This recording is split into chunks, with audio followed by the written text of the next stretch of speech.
तो क्यों न हम आज आका हुसैन का जिक्र उनके बेटे के सामने करें। और आपको देखने के बाद तो लगता है कि दीवाना अब बेदार हो गया है, और बेदार होना भी चाहिए। लेकिन एक बात बता दूं, हिंदुस्तान में बहुत सारे पीरों को हमने देखा है और ये सोचेंगे कि मैं हजरत के सामने बोल रहा हूं। नहीं, खुदा शाहिद है, ये जुमले गायबाना भी मेरे होते हैं और इसमें मुबालगा भी नहीं, यही सच्चाई है, यही हकीकत है। मैंने बहुत सारे पीरों को देखा और पीरों का मुआयना किया तो पता चला कि लंदन में उनकी बिल्डिंग, अमेरिका में उनकी बिल्डिंग, अफ्रीका में उनके मकान, उनके होटल, इंडिया के शहरों में बेशुमार मकान, कोठियां, गाड़ियां वगैरह वगैरह। लेकिन मैंने जब इस पीर को देखा, खुदा की कसम, मैंने जब इनको देखा तो इधर उधर बिल्डिंग नहीं है, कलिया चक में मदरसा, मुर्शिदाबाद में मदरसा, मिल्की में मदरसा, राजमहल में मदरसा। मैंने कहा मसूद मियां, ये मदरसा के कयाम की जरूरत क्या है? तो सरकार मसूद मिल्लत कहते हैं, बेटा हम हुसैन की औलाद हैं और मेरे बाबा हुसैन ने मैदाने करबला में कुरान को बचाने के लिए गर्दन दे दी और मैंने कुरान को बचाने के लिए मदरसा का कयाम किया। ना हम कुरान को मिटने देंगे, ना नबी की शरीयत को मिटने देंगे। आज हमारे समाज को, आज हमारी कौम को ऐसे ही पीर की जरूरत है। और बड़े खुश नसीब हो मियां, मैं ऐसा नहीं कि मैं हजरत को आज से जान रहा हूं। हजरत की करम नवाजियां, मोहब्बतें, शफकतें लगभग 15 से 20 सालों से। यह अलग बात है कि बीच में मुलाकात का फासला जरा लंबा हो गया, लेकिन हकीकत यह है कि इस मर्द कलंदर ने जो दीन का काम किया है, इस मर्द मुजाहिद जो अपने बाबा की सुन्नत पे चल के नबी की शरीयत की हिफाजत का जो बेड़ा उठाया है, अगर हर खानकाह का पीर आगे बढ़ जाए इस काम करने के लिए, तो न कोई बेटा कुरान को आंख दिखा सकता है, न मुसलमान को आंख दिखला सकता है। और मुसलमानों को आंख दिखाने वालों, जरा संभल के दिखाना। अभी भारत में हुसैन का बेटा जिंदा है,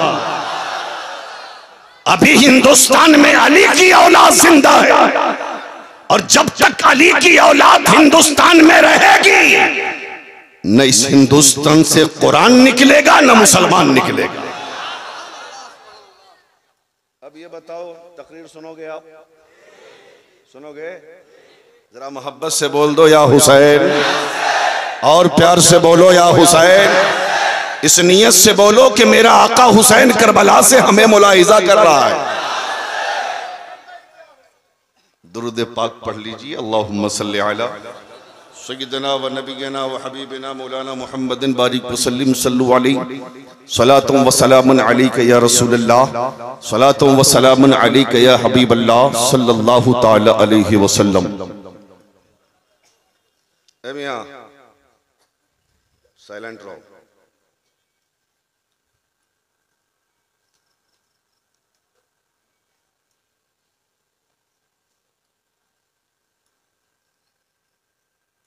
अदब से सर को झुकाकर हुसैन लिखता हूं, अदब से सर को झुकाकर हुसैन लिखता हूं, कलम में इत्र लगाकर हुसैन लिखता हूं, कलम में इत्र लगाकर हुसैन लिखता हूं। हुसैन नाम से कुछ ऐसा इश्क है मुझको, हुसैन नाम से कुछ ऐसा इश्क है मुझको, हवा में रंग उड़ाकर हुसैन लिखता हूं। और मेरे हुसैन का सजदा बड़ा निराला है, मेरे हुसैन का सजदा बड़ा निराला है। उस एक सजदे ने इस्लाम को संभाला है, उस एक सजदे ने इस्लाम को संभाला है। और जो बच गया, जो बच गया अली अकबर की जद से करबल में, उसे तबस्सुमे असगर ने मार डाला है, उसे तबस्सुमे असगर ने मार डाला है। कत्ले हुसैन असल में मर्गे यजीद है, इस्लाम जिंदा होता है हर करबला के बाद। हजरात, अल्लाह कुरान में फरमाता है, महबूब तुम कह दो कि मेरी वजह से तुम्हें कुरान मिला, मेरी वजह से तुम्हें इस्लाम मिला, मेरी वजह से तुम्हें शरीयत मिली, मेरी वजह से तुम्हें कानून मुस्तफ़ा मिला, मेरी वजह से तुम्हें जन्नत मिली, मेरी वजह से तुम्हें रहमान मिला, मेरी वजह से तुम्हें दीनों दुनिया की दौलत मिली। लेकिन उसके बावजूद मैं तुमसे इस पर कोई बदला नहीं मांगता, इस पे कोई अज्र तलब नहीं करता। या रसूलल्लाह, आपका तो काम है कुरान लेके आना, आप लेके आ गए, इस्लाम लेके आना काम था, आप आ गए, शरीयत लेके आना काम था, आप लेके आ गए, फिर किस चीज पे बदला नहीं मांगते आप? मेरे आका फरमाते हैं, मेरे गुलामों, मैं कुरान लाया उस पर बदला नहीं, मैं दीन लाया उस पर बदला नहीं, मैं शरीयत लाया उस पर बदला नहीं, मेरी वजह से जन्नत में जाओगे उस पर बदला नहीं, मेरी वजह से रहमान मिला उस पर बदला नहीं, बल्कि बदला इस चीज का मांग रहा हूं मेरे गुलामों कि मैंने तेरे लिए बहुत आंसू बहाए हैं, मैंने तेरे लिए खाना भी छोड़ा है, मैंने तेरे लिए पानी भी छोड़ा है, मैंने तुझे बचाने के लिए अपना कुंबा कुर्बान किया है। इसलिए बदला ये कि ऐ मेरे गुलामों, कोई दूसरी चीज नहीं चाहिए, बस इतना करना कि मेरी अहले बैत से मोहब्बत करना, मेरी आल से प्यार करना। इसलिए तो हजरत बेदम वारसी कहते हैं, बेदम यही तो पांच हैं मकसूद कायनात, बेदम यही तो पांच हैं मकसूद कायनात, खैरुन्निसा हुसैन और हसन मुस्तफा अली। शब आशूरा है, इसलिए जरूरी है कि आका हुसैन का जिक्र हो जाए। तैयार हैं आप? जरा जोर से बोल दें या हुसैन, और जोर से बोले या हुसैन। मेरे आका हुसैन के बचपन की एक तारीख सुनाता हूं जिसका ताल्लुक डायरेक्ट करबला की तारीख से है।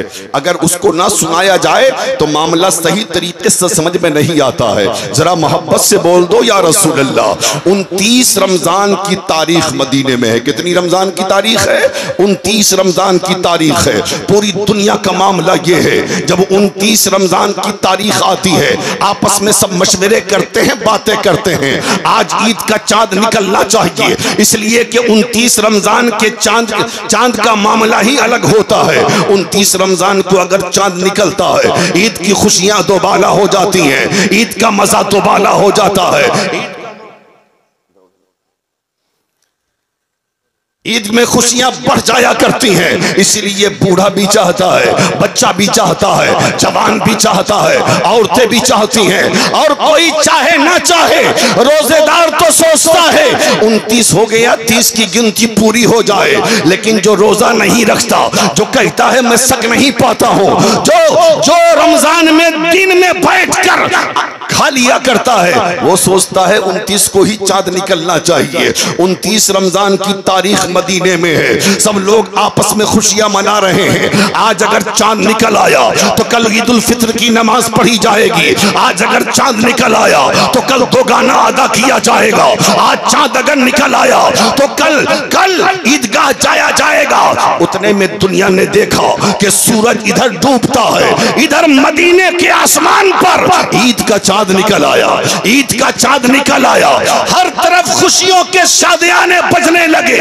बूढ़ा भी खुशी मना रहा है, औरतें भी खुशी मना रही हैं, जवान भी खुशियां मना रहे हैं, बच्चे भी खुशियां मना रहे हैं। लेकिन उसी मदीने में एक बेटी है जिसे खातूने जन्नत कहा जाता है, जिसे शहजादी मुस्तफा कहा जाता है। नबी की बेटी ने पानी से वजू किया, पानी से इफ्तार किया, और इफ्तार करने के बाद खातूने जन्नत ने नमाज मगरिब के लिए मुसल्ला बिछा दिया। अभी नियत बांधना चाह रही थी कि घर के बाहर से इमाम हसन भी आ गए, घर के बाहर से इमाम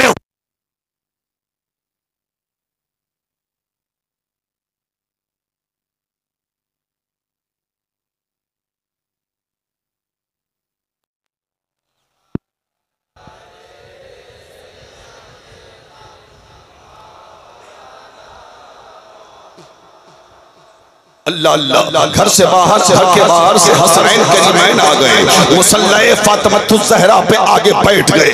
हजरत खातून जन्नत ने कहा मेरे बेटो हटो ना, नमाज पढ़ लेने दो। हजरत इमाम हसनैन कहते हैं अम्मी जान सुना है ईद का चांद निकल आया है। हाँ मेरे बेटे ईद का चांद निकल आया है। ऐ मेरी अम्मी जान कल सब लोग ईदगाह जाएंगे ना? हाँ मेरे नौनिहालों सब लोग ईदगाह जाएंगे, सब लोग नए नए कपड़े पहन के जाएंगे ना?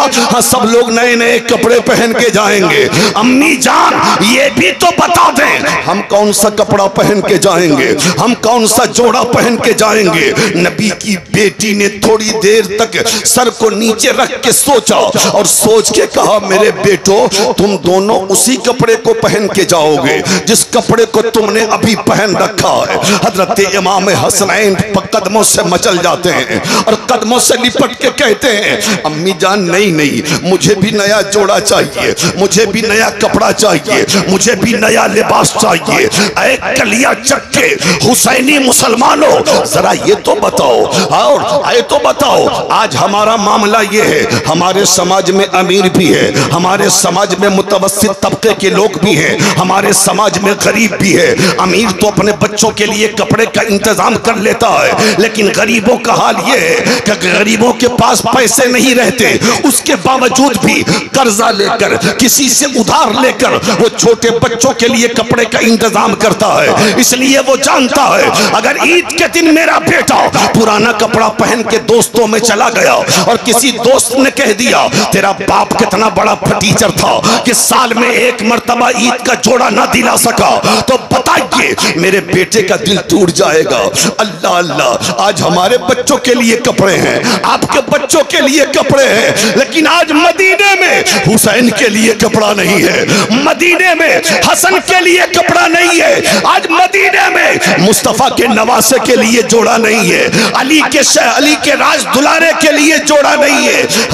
हजरत फातिमतुज़ ज़हरा ने जब बच्चों ने जिद किया तो आंखों के आंसू आंखों के रास्ते से कतरे आंसुओं के निकल गए, दिल का गम आंखों के रास्ते से निकल गया। हजरत बीवी फातिमा ने आंखों के पानी को अपने दुपट्टे में जज्ब किया ताकि बच्चों की नजर आंसुओं पे ना पड़ने पाए। उसके बाद बच्चे कहते अम्मी जान बोलिए ना हम हट जाएं ताकि आप नमाज पढ़ ले। हजरत सैयदा फातिमा ने थोड़ी देर सोचने के बाद कहा हाँ मेरे बेटो घबराना मत, तुम दोनों का कपड़ा सुबह सुबह आ जाएगा, कल सुबह आ जाएगा। बच्चों ने पलट के सवाल किया अम्मी जान कल अगर कपड़ा आएगा तो सिलेगा कब? दर्जी की सारी दुकानें बंद हो गई। अब दुकानें उस वक्त खुलेंगी जब ईद की नमाज खत्म हो गई होगी। जब कपड़ा कल आएगा तो सिलेगा कब? नबी की शहजादी खातून जन्नत कहती हैं, बेटा घबराना मत, तुम दोनों का दर्जी सिला सिलाया कपड़ा लेके आएगा, सिला सिलाया कपड़ा लेके आएगा। अल्लाह अल्लाह। दोनों बच्चे मुसल्ले से हट गए। हजरत खातून जन्नत ने मगरिब की नमाज पढ़ी। मगरिब की नमाज पढ़ने के बाद बच्चों को खिलाया पिलाया सुला दिया। ऐशा की अजान हो गई। ऐशा की नमाज पढ़ा फातिमातुज़ ज़हरा ने।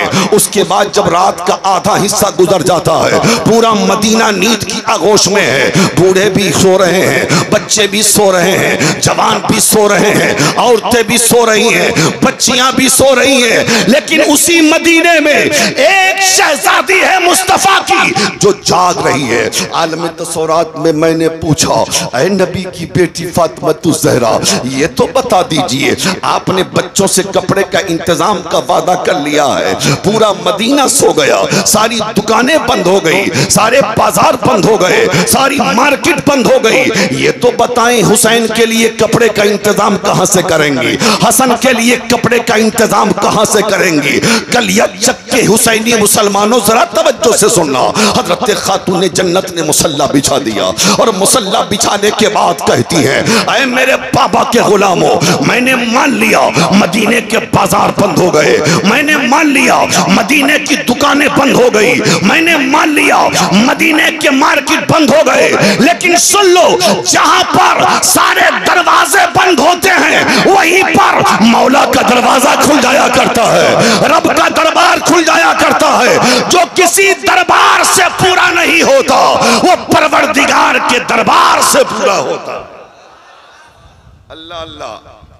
हजरत खातून जन्नत ने मुसल्ला बिछा दिया, सर को सजदे में रख दिया और सर को सजदे में रखकर अपने मौला की बारगाह में दुआ करती हैं, मेरे पालनहार, तू अलीम व खबीर है, तू दिलों के राज से वाकिफ है, तू खूब जानता है कि कभी तेरी बंदी फातिमा ने झूठ नहीं बोला, कभी तेरी बंदी फातिमा ने किसी से झूठा वादा नहीं किया। मेरे मालिक, मैंने बच्चों के इसरार की वजह से बच्चों से कपड़े का वादा कर लिया है और मैं कहां से इंतजाम करूंगी रात के सन्नाटे में कपड़े का?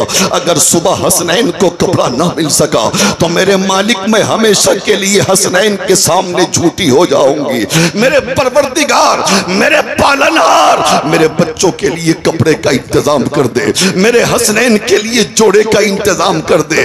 रात भर रोती रही नबी की बेटी, रात भर रोती रही नबी की बेटी, और नबी की शहजादी दुआ करे कबूल न हो, ऐसा हो ही नहीं सकता है। सुबह की सफेदी नमूदार होती है, बाहर से कोई दरवाजे पे दस्तक दे रहा है, अंदर से आवाज गई कौन?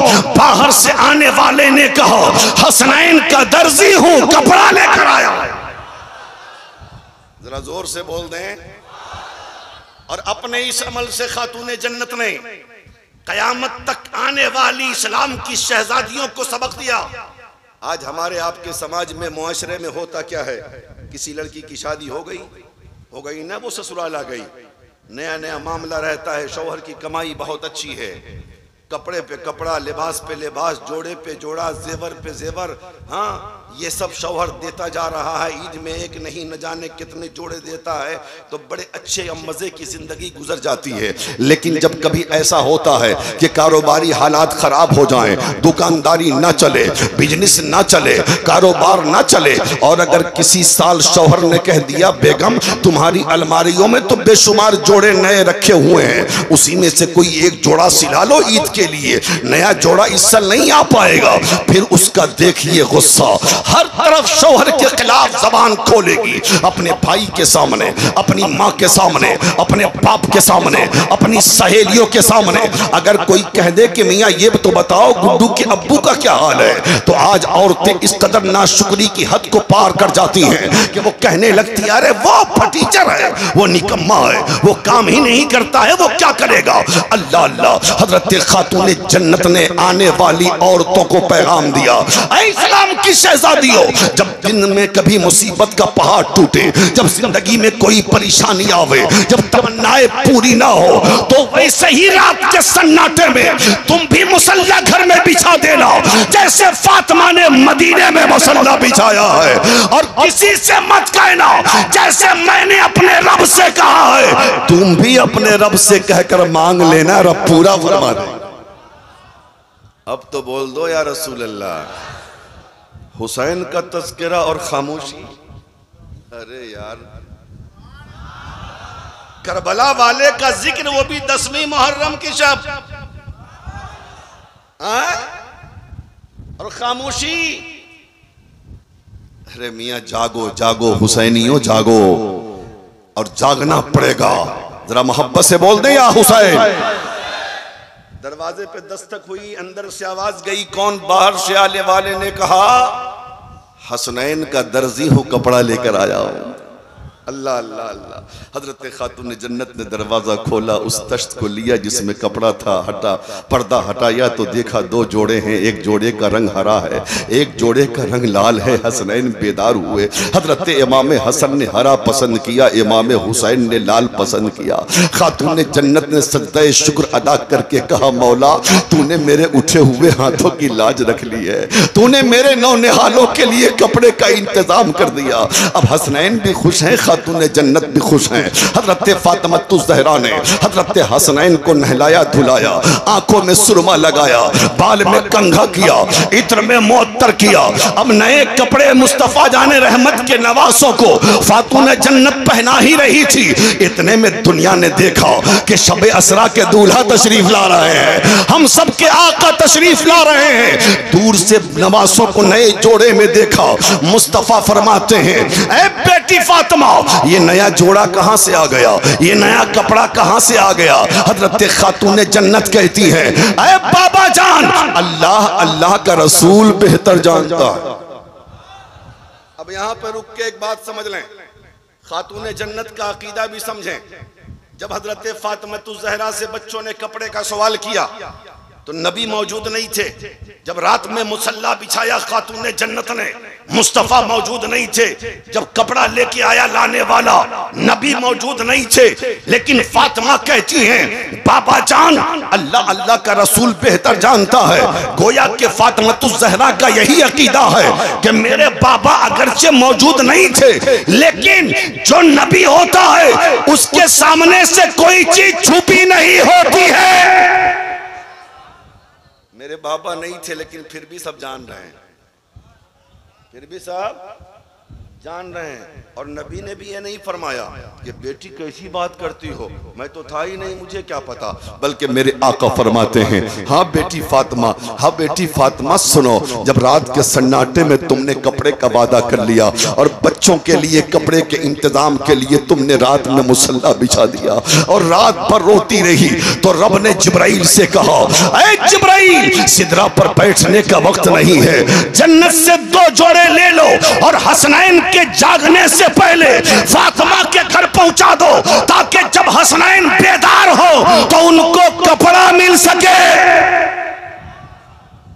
ऐ मेरी बेटी फातिमा, कपड़ा भेजने वाला खुदा, कपड़ा जन्नत से आया था, अब कपड़ा लाने वाले जिब्राइल हैं, कपड़ा लाने वाले जिब्राइल हैं। अब जरा शुरू से देखिए, हजरत खातून जन्नत ने कहा था, तुम दोनों का दर्जी सिला सिलाया कपड़ा लेके आएगा। कपड़ा लाने वाले ने कहा, हसनैन का दर्जी हूँ, कपड़ा लेके आया हूँ। अब मुस्तफा फरमाते हैं, कपड़ा लाने वाला कोई और नहीं था, बुलबुले सिदरा थे कपड़ा लाने वाले, सैयदुल मलाइका थे कपड़ा लाने वाले।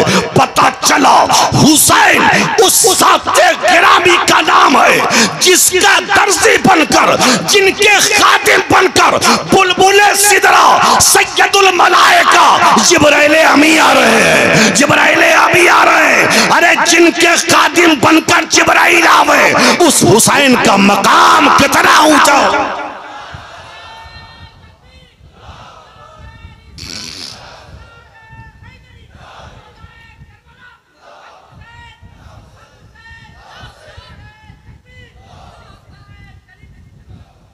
सुभान अल्लाह। समझ रहे हैं आप, बात समझ रहे हैं, घबरा तो नहीं रहे हैं? जरा मोहब्बत से बोल दीजिए या हुसैन। अल्लाह अल्लाह। हजरत खातून जन्नत ने दोनों बच्चों को सजा दिया, सवार दिया।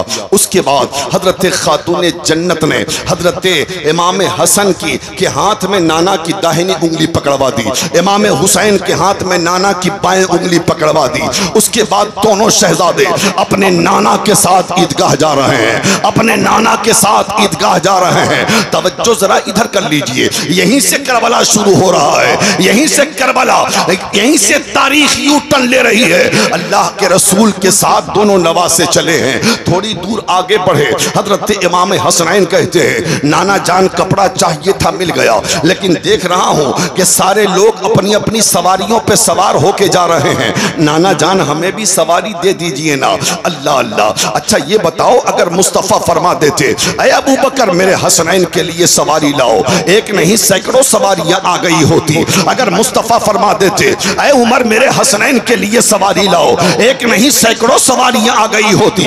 अगर मुस्तफा फरमा देते ऐ उस्मान मेरे हसनैन के लिए सवारी लाओ, तो सैकड़ों सवारियां आ गई होती। लेकिन मेरे आका ने न अबू बकर से सवारी लाने का हुक्म दिया, न उमर को हुक्म दिया, न उस्मान को हुक्म दिया, बल्कि मेरे आका फरमाते हैं ऐ हसन सवारी चाहिए, आओ मेरे दाहिने कांधे पे सवार हो जाओ, ये तुम्हारी सवारी है। हुसैन सवारी चाहिए, मेरे बाएं कांधे पे सवार हो जाओ, ये तुम्हारी सवारी है। अब दोनों नवासे नाना के कांधे पे सवार होकर ईदगाह की तरफ चले हैं। थोड़ी दूर आगे बढ़े हैं कि दोनों बच्चे अर्ज करते हैं नाना जान कपड़े चाहिए थे, मिल गए, सवारी चाहिए थी, मिल गई। लेकिन एक सवार जब किसी सवारी पर सवार होता है तो उस सवारी की लगाम सवार के हाथ में होती है। आका हमें भी लगाम दे दीजिए ना, हमें भी लगाम दे दीजिए ना।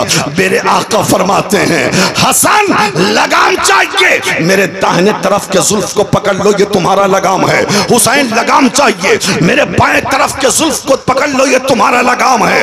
रसूलुल्लाह ने ईद के दिन अपने जुल्फों का लगाम बनाकर और हसनैन के हाथ में देकर दुनिया वालों को पैगाम दिया, आए दुनिया वालों मैं हसनैन से मोहब्बत करता हूं, तुम भी हसनैन से मोहब्बत करो। मेरे आका फरमाते हैं मम्मात अला हुब्बे आले मोहम्मद माता शहीदा, जो आले मोहम्मद की मोहब्बत में मरता है वो आम मौत नहीं मरता, वो शहादत की मौत मरता।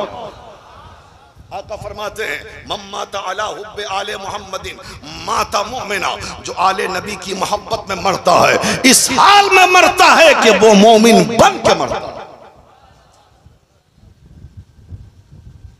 जा रहे हैं नाना के साथ, नाना के कांधे पर सवार होकर ईदगाह। अब यहीं से करबला शुरू होता है। बचपन है हुसैन का, अब करीब है ईदगाह। मेरे आका फरमाते हुसैन और कुछ चाहिए?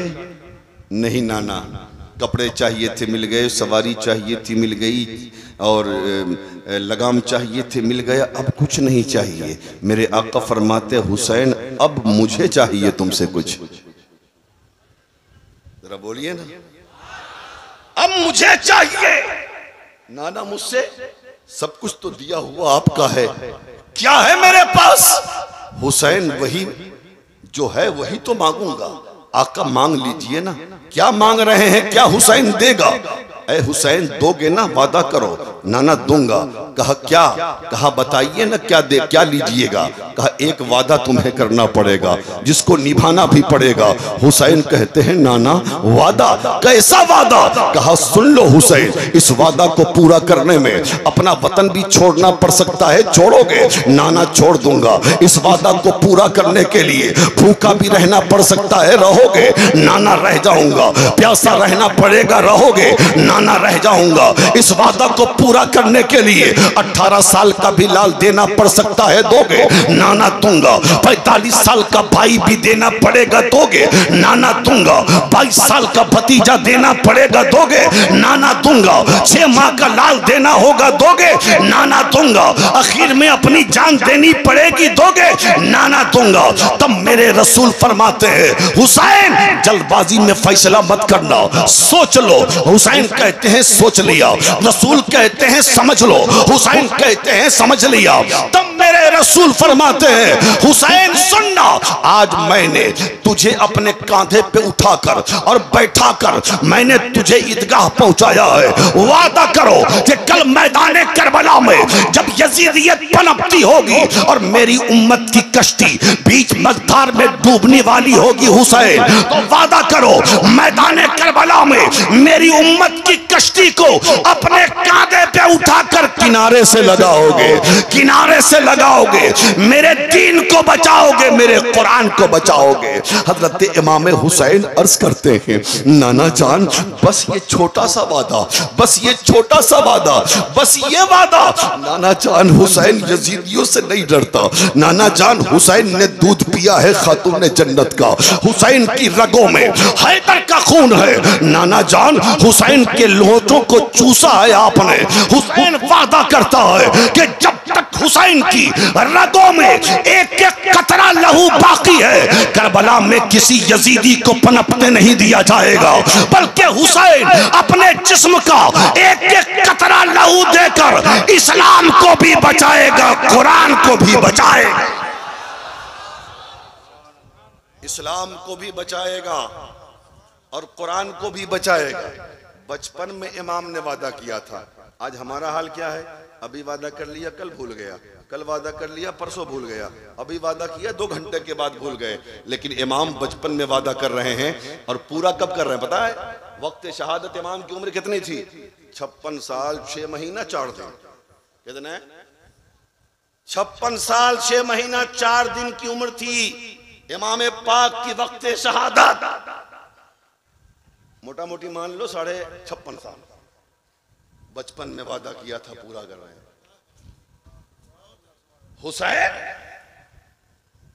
आज कुछ जालिम लोग कहते हैं कि हुसैन करबला गए थे इख्तिदार के लिए। अरे जालिम, हुसैन तो उस जात का नाम है। अगर हुसैन चाहते तो ठोकरों में बादशाहत बढ़ती।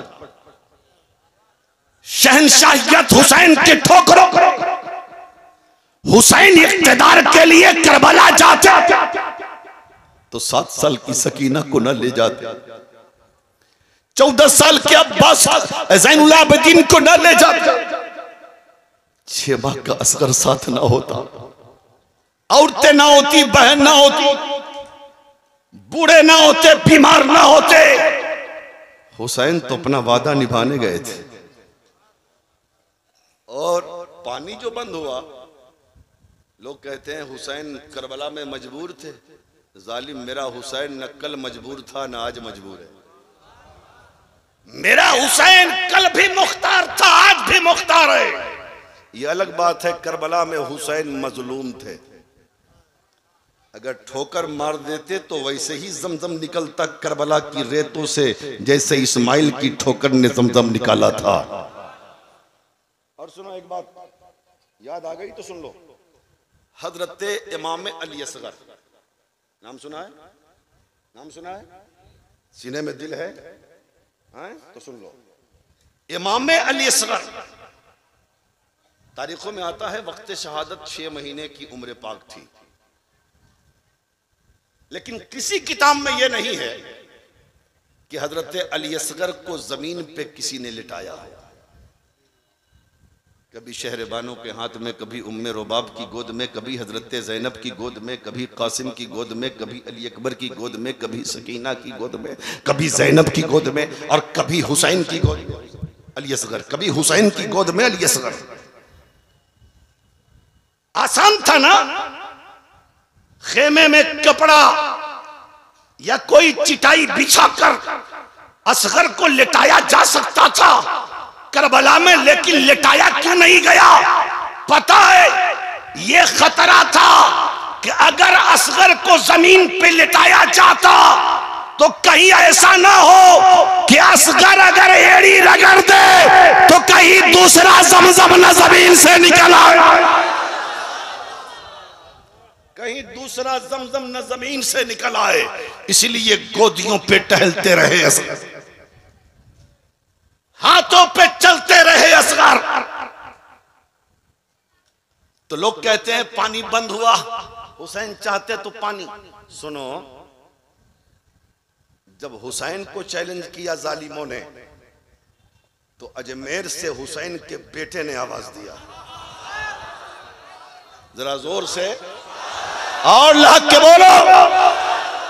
जब इमाम हुसैन को जालिमों ने चैलेंज किया, तो हुसैन का बेटा मोइनुद्दीन की सूरत में अजमेर से आवाज देता है, जालिमों, मेरे आका हुसैन को चैलेंज करते हो कि मजबूर थे, पानी ना निकाल सके जमीन से, पानी पर हुकूमत नहीं थी हुसैन की। अरे सुन, जहां पर कलमा पढ़ने वाले होते वहां करामत नहीं दिखाया जाता।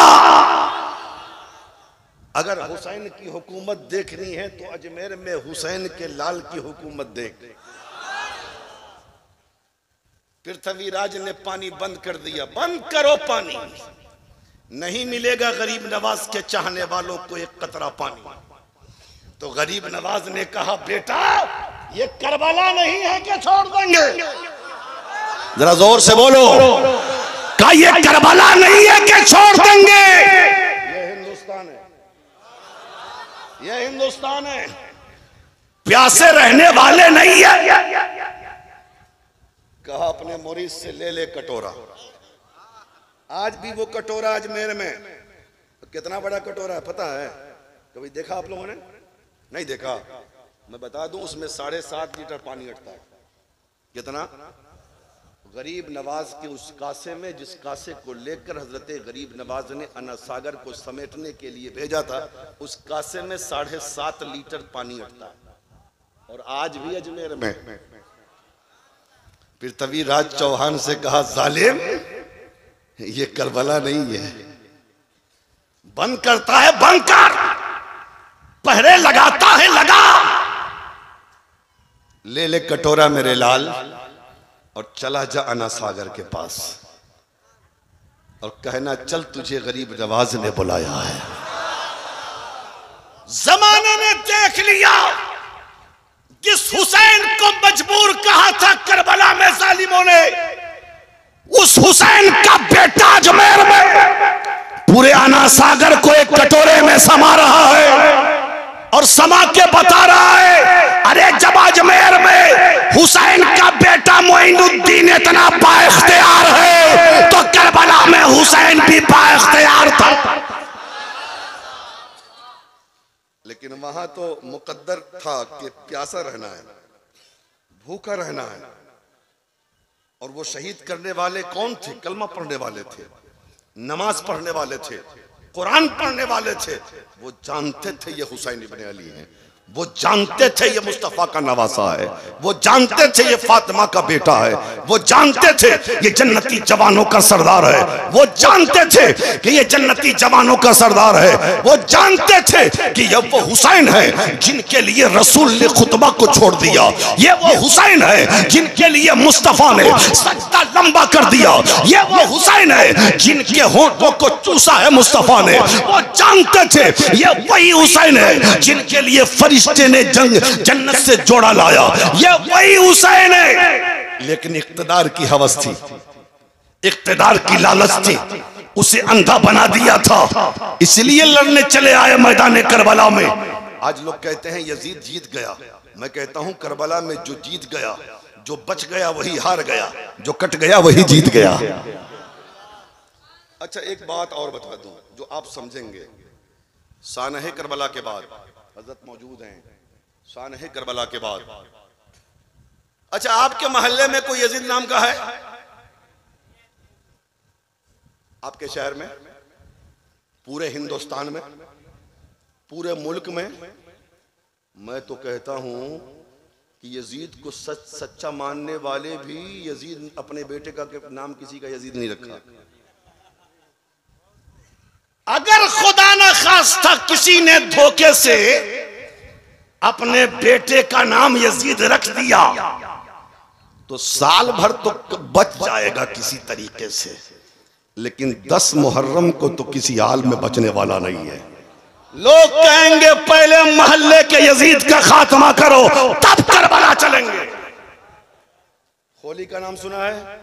आज तक किसी को देखा है कि खोली नाम हो, शिम्र नाम हो, इब्ने जियाद किसी का नाम हो नहीं ना। और हुकूमत कहते किसे हैं? इसी मजमे में बहुत सारे नाम ऐसे होंगे जो मेरे आका हुसैन के नाम पे होगा।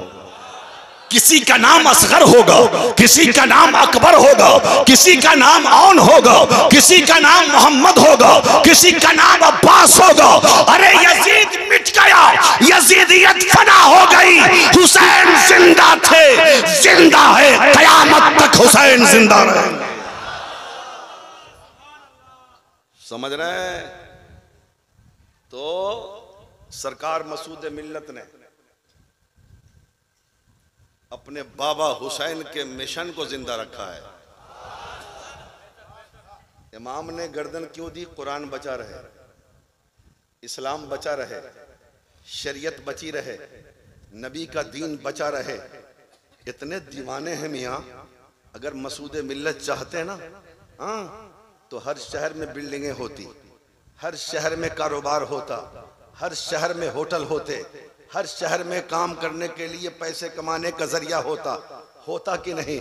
लेकिन मैंने जितना जाना है, आज आशूरा की शब में मेरा आका हुसैन भी मुलाहिजा कर रहा है, हमें भी और अपने बेटे को भी, अपनी औलाद को भी और अपने गुलामों को भी, कि जमाना ये कहने पे। अभी हम लोग बैठ के कमरे में बात कर रहे थे, एक साहब कहने लगे, हजरत ये सरकार मसूद मिल्लत, सरकार मसूद मिल्लत और सरकार दूल्हा मियां अलैहिर्रहमा का फैजान है, उनका करम है कि उन्होंने जगह जगह बंगाल में मदरसा कायम करके वैसे ही इस्लाम को बचाया है जैसे हमारे अकाबरीन ने इस्लाम को बचाया था। और सही बात है, सही बात भी है, हाँ? नहीं तो आज एक मदरसा चलाने में तो दिमाग खराब हो जाता है मियाँ। मेरा ख्याल ये है कि पूरे मालदा मिला के, फरक्का मिला के, राजमहल, ये पूरा जो इलाका है सरकार मसूद मिल्लत का है। और दीन का काम उस वक्त तक सफल नहीं हो सकता जब तक कि उसमें खुलूस ना हो, उसमें मोहब्बत ना हो, हाँ, उसमें अल्लाह की रजा शामिल ना हो, उसमें मुस्तफा की खुशनुदी शामिल ना हो। पता चला हुजूर मसूद मिल्लत का ये मिशन आज तक सफल होता रहा है। और मेरा ईकान कहता है, यकीन कहता है कि जब तक दुनिया कायम रहेगी, सरकार मसूद मिल्लत और सरकार मसूद मिल्लत का मिशन आगे बढ़ता रहेगा और कामयाब होता। समझ रहे हैं? आज हम देखते हैं हजरात, हम देखते हैं, हर एतबार से देखते हैं कि आज दुनिया कमाने के लिए लोग क्या कर रहे हैं, क्या कर रहे हैं ना। मेरे आका हुसैन की अजमत को कौन बयान कर सकता है? एक शहादत बयान कर दूं, ठीक है? आज शबे आशूरा है, इसलिए जरूरत है कि एक शहादत बयान कर दिया जाए। बोल दीजिए, बयान कर दूं, जरा जोर से बोल दीजिए मोहब्बत के साथ। 10 मुहर्रम, जब कल की रात मुहर्रम की आने वाली है। देखिए ये शब जो है ना, इस शब में जब यकीन हो गया कि ये जालिम यजीदी हमसे लड़ाई करने के लिए तैयार हैं, हमसे लड़ाई करने के लिए तैयार हैं, हजरत इमाम हुसैन ने रात के सन्नाटे में अपने असहाब को एक खेमे में आवाज दिया, बुला लिया। और बुलाने के बाद इमाम हुसैन कहते हैं, ऐ मेरे लोगों, ऐ मेरे चाहने वालों, मेरे जानेसारों, ये यजीद को दुश्मनी मुझसे है, मेरी जान का दुश्मन है। ऐसा है कि अपने लिए, मेरे लिए अपने बच्चों को यतीम मत करो, अपनी बीवियों को बेवा मत करो। तुम लोगों ने यहां तक मेरा साथ दिया है, तुम्हारा बहुत बहुत शुक्रिया है। अब कोई जाना चाहता है तो मैं किसी से नाराज नहीं हूं, वो यहां से जा सकता है, मेरा मामला यजीद के साथ है, मैं समझ लूंगा। इतना पैगाम जब दे दिया इमाम आली मकाम ने, उसके बाद चिराग बुझा दिया, ये सोचकर हो सकता है चिराग की रोशनी में कोई जाने के लिए तैयार ना हो, लेकिन जब अंधेरा छाएगा तो हो सकता है कोई उठ के चला जाए। अपने बच्चों के लिए, अपनी बीवियों के लिए, अपने घर के लोगों के लिए, अपने रिश्तेदार के लिए, अपने खानदान के लिए थोड़ी देर तक चिराग बुझा रहा, और थोड़ी देर के बाद जब चिराग जलाया गया तो देखा इमाम ने कि सारे जानिसारान वैसे ही बैठे हुए हैं अपनी जगह पे जैसे चिराग बुझाने से पहले बैठे हुए थे। हजरत इमाम कहते हैं, ऐ मेरे चाहने वालों क्यों नहीं गए, क्यों नहीं गए? सब लोग रो के कहते हैं, आका आका हमने यहां तक साथ दिया है, अब आगे आपको छोड़कर हम चले जाएंगे, कल मैदान महशर में मुस्तफा को क्या जवाब देंगे? मेरे आका हुसैन, आपकी जान अगर जाएगी तो आपसे पहले आपके नाम पर हम कुर्बान होने के लिए तैयार हैं, ताकि मैदान महशर में मुस्तफा ने अगर पूछ दिया तो हम सुरखरू हो सके। अल्लाह अल्लाह। हजरत शहरबानों से आका हुसैन कहते हैं, ऐ शहरबानों तुम बहुत बड़े घराने की हो, बहुत मुसीबतों में तुमने मेरा साथ दिया है, तुम भी अपने बेटे को लो और चली जाओ। हजरत शहरबानों कहती, आका कैसी बात करते हैं, आपके निकाह में आने के बाद तो आपने मुझे जन्नत का हकदार बना दिया, मैं तो नबी की रिश्तेदार हो गई, मैं कभी भी आपको आपके साथ आपका साथ छोड़ के नहीं जा सकती हूँ। अल्लाह अल्लाह। मैदान करबला है, मैदान करबला है। रात के तीसरे पहर हजरत इमाम हुसैन ने हजरत अली अकबर से कहा, अली अकबर जाओ जरा मैदान करबला का मुआयना करके आओ, मैदान करबला को देख के आओ। हजरत इमाम अली अकबर जाते हैं, मैदान करबला का मुआयना करते हैं, और मुआयना करने के बाद जब इमाम हुसैन की बारगाह में आते तो इमाम कहते हैं, अकबर कुछ देखा मैदान करबला में? हाँ बाबा जान, मैदान करबला में एक अजीब चीज देखा कि जब मैं गया मैदान करबला में तो बीच मैदान में एक खातून को देखा जो नकाब पोश थी, जो मैदान करबला में झाड़ू लगा रही थी। मैंने पूछना चाहा, ऐ खातून आखिर मैदान करबला को झाड़ू क्यों लगा रही हो? तो वो खातून कहती है, बेटा मैं इसलिए लगा रही हूं कि कल मेरा हुसैन यहीं पर घोड़े से गिरेगा, ताकि मेरे हुसैन को कंकर पत्थर न चुभने पाए। अल्लाह अल्लाह, इतना ही जवाब मिला है। अब बाबा आप बता दे वो कौन है? हजरत इमाम हुसैन कहते हैं, ऐ अली अकबर, मैदान करबला में झाड़ू लगाने वाली और कंकर पत्थर को साफ करने वाली वो कोई और नहीं बल्कि वो तुम्हारी दादी और मेरी माँ फातिमा ज़हरा थी, जो मैदान करबला को साफ कर रही थी। अल्लाह अल्लाह।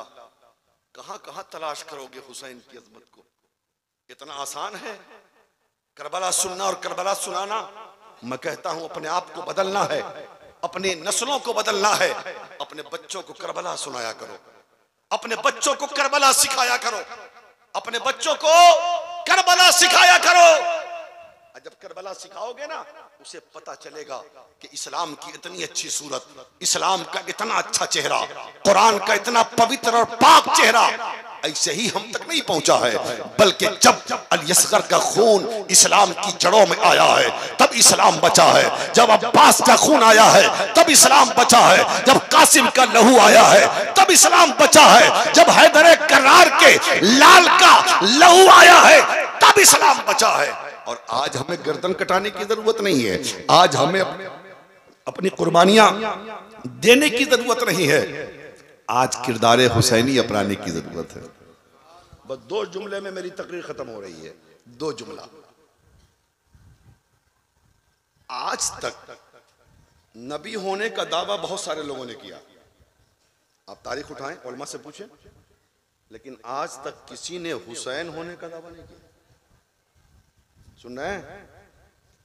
नबी होने का, रसूल होने का दावा तो बहुतों ने किया, लेकिन हुसैन होने का दावा किसी ने नहीं किया। पता है क्यों? इसलिए कि जानता है कि अगर हुसैन होने का दावा करेंगे तो 18 साल का बेटा देना होगा, अगर हुसैन होने का दावा करेंगे तो 45 साल का भाई देना होगा, अगर हुसैन होने का दावा करेंगे तो 6 माह का लाल देना होगा, अगर हुसैन होने का दावा करेंगे तो वतन छोड़ना होगा, अगर हुसैन होने का दावा करेंगे तो अपनी कुर्बानी देनी होगी। इसलिए नबी होने का दावा तो बहुतों ने किया, लेकिन हुसैन होने का दावा किसी ने नहीं किया। इसलिए तो एक हिंदू औरत हैदराबाद में तकरीर कर रही थी, भाषण कर रही थी। भाषण करते करते उसने मुसलमानों को एक चैलेंज किया था, अरे मुसलमानों, इतना बड़ा मजमा है, बहुत सारे मुसलमान हैं, एक सवाल का जवाब दो। लोगों ने कहा क्या सवाल है हिंदू औरत तुम्हारा? कहा ये बताओ कि एक हुसैन पैदा हुआ था 1400 बरस पहले मदीने में। एक हुसैन पैदा हुआ था 1400 बरस पहले मदीने में। क्या बात है, 1400 बरस हो गए, आज तक दूसरा हुसैन न पैदा हो सका। जाहिर बात है, जब सवाल हुआ तो पूरा सन्नाटा, कोई जवाब देने वाला नहीं, कोई उठने वाला नहीं। दोबारा उस औरत ने चैलेंज किया मुसलमानों को, फिर भी कोई नहीं उठा। जब तीसरी मर्तबा उसने चैलेंज किया तो एक बूढ़ा, चेहरे पे दाढ़ी, सर पे टोपी, इस्लामी लिबास, वो खड़ा होता है और कहता है, ऐ हिंदू औरत बता तेरा सवाल क्या है? वो कहती है मेरा सवाल ये है, एक हुसैन पैदा हुआ था 1400 बरस पहले मदीने में, आज तक दूसरा हुसैन क्यों ना आया? इसका जवाब बता। तो वो मुसलमान कहता है, ज़ईफ आदमी, वो कहता है, ऐ हिंदू औरत मैं तेरे सवाल का जवाब देता हूं। कहा जवाब दे दो, क्या जवाब दे रहे हो? वो बूढ़ा कहता है, ऐ हिंदू औरत, दूसरा हुसैन तो पैदा हो जाता, लेकिन फातिमा जैसी कोई मां ना रही, फातिमा जैसी कोई न मां रही। अगर फातिमा जैसी मां हो जाए तो जमीन पर दूसरा हुसैन भी पैदा हो सकता है। इसलिए मुसलमानों, अपनी बच्चियों को कनीज़े फातिमा बनाओ, अपने बच्चों को इमाम का किरदार सुनाओ, अपने घर में करबला की तारीख सुनाया करो और अपने आप को बदलो। 2 जुमलों में तारीख करबला, गर्दन कटाया हुसैन ने सजदे में, और ये सबक दिया मुसलमानों, कभी नमाज मत छोड़ना, कभी नमाज मत छोड़ना। और कटा हुआ सर नेज़े पे चढ़ के कुरान पढ़ा और कुरान पढ़ के कहा, हुसैनिया कभी कुरान मत छोड़ना। और आज हम नमाज भी छोड़ते हैं, हम कुरान भी छोड़ते हैं। नमाज तो जुमा जुमा, फिर 2 रिकत, वो भी सबसे लास्ट में जाएगा, सबसे फर्स्ट में आएगा। और कुरान तो बस क्या करना है, वो जुज़दान में लपेटा हुआ, जहेज में भी मिला कुरान तो वो जुज़दान में लपेटा हुआ ताक पे रखा है, पढ़ने ही नहीं आता। साल में 1 मरतबा औरतें शबे बारात में पढ़ती हैं, लेकिन मर्दों को तो मोबाइल से मतलब है, कुरान से क्या मतलब है? बदलो मियां बदलो, बदलो अपने आप को, चेहरे पे दाढ़ी सजाओ, जिस्म पे इस्लामी लिबास सजाओ, अपनी मस्जिदों को आबाद करो, कुरान को सीने से लगाओ। अरे सर कटा नहीं सकते, सर को तो झुका सकते हो ना। बोलो नमाज पढ़ोगे कि नहीं? बोलो। आज की रात इमाम हुसैन ने रात के 2 हिस्से किए थे। एक हिस्से में नमाजें पढ़ी करबला में अहले बैत ने, और एक हिस्से में कुरान पढ़ा, एक हिस्से में कुरान पढ़ा। हम अहले बैत से मोहब्बत करने वाले हैं, अहले बैत के नाम पे अपनी जान देने वाले हैं। अरे हम खुश नसीब हैं कि हमारे हाथों में सैयद का दामन है ना? तो हमें नमाज पढ़ना चाहिए कि नहीं? अरे पढ़ोगे नमाज की नहीं यार? बोलो ना, पढ़ना है नमाज? हाथ उठाओ, सब पढ़ोगे नमाज? जुमा जुमा पढ़ोगे ना? 5 जवाब। तो आज ही फजर से शुरू करो, हाँ? नहीं तो वही हाल होगा, एक मौलवी साहब एक मिलाद में गए, अब बेनमाजी के खिलाफ तकरीर कर डाली। अब वहां तो कोई नमाज ही नहीं पढ़ता था, सुबह सुबह नजराना की जगह डंडे लेके ले आ गए। मौलवी साहब, हमने तुम्हें बुलाया तकरीर करने के लिए कि हमारी तारीफ करो, और हमारे खिलाफ तकरीर कर डाली। अबे तुम्हारे खिलाफ कहां? अभी बेनमाजी के खिलाफ किया ना, तो हम लोगों से बड़ा बेनमाजी कौन है? अब मौलाना को तो निकलना है, नहीं तो मार के तो तोड़ देगा इसको। अरे आप लोग तो सबसे बड़े नमाजी हैं। कैसे? ईद पढ़ते हैं कि नहीं?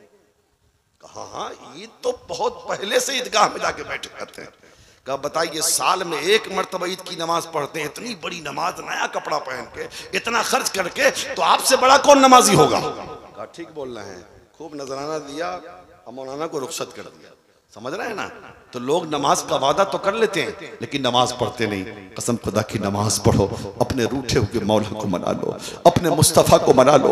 हमारे मुल्क के हालात अच्छे नहीं है, मुसलमान हर जगह मारा जा रहा है, हर जगह काटा जा रहा है, हर जगह मुसलमानों की दुकानें जलाई जा रही है, मुसलमानों के मकान को मिसमार किया जा रहा है, मुसलमानों के घरों को, मदरसों को, मस्जिदों को तोड़ा जा रहा है, मुसलमानों की बेटियों की इज्जत को लूटा जा रहा है, मुसलमानों के जिस्म से एक एक कतरा लहू निकाला जा रहा है। बेदार हो जाओ और ये सोच लो कि अल्लाह के सिवा कोई मददगार नहीं, मुस्तफा के सिवा कोई मददगार नहीं। देख रहे हो फिलिस्तीन में क्या हो रहा है, फिलिस्तीन में क्या हो रहा है। आज की शब उन फिलिस्तीन के भाइयों के लिए दुआ करो कि मौला उन यहूदियों को सफे हस्ती से मिटा दे जिन यहूदियों ने फिलिस्तीन के मुसलमानों पर जुल्म और सितम किया है।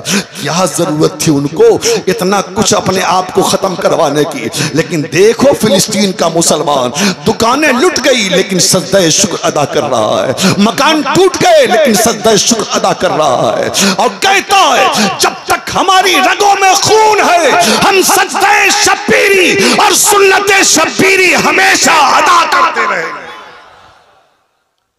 हमें तो ऐसा नहीं करना ना, हमें सर को झुकाकर अपने लिए दुआ करना है, अपने भाइयों के लिए दुआ करना है।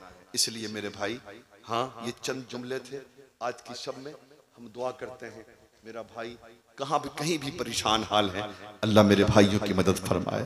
जो बीमार है मेरे भाइयों में वो भाई को, उन भाइयों को अल्लाह शिफाए कामिल आजिल अता फरमाए। जिन गरीब की बेटियों की शादियां नहीं हो रही हैं मौला उन बेटियों की शादियों का इंतजाम फरमा दे। अल्लाह ताला से दुआ है अल्लाह ताला हम सबको अमल खैर की तौफीक अता फरमाए।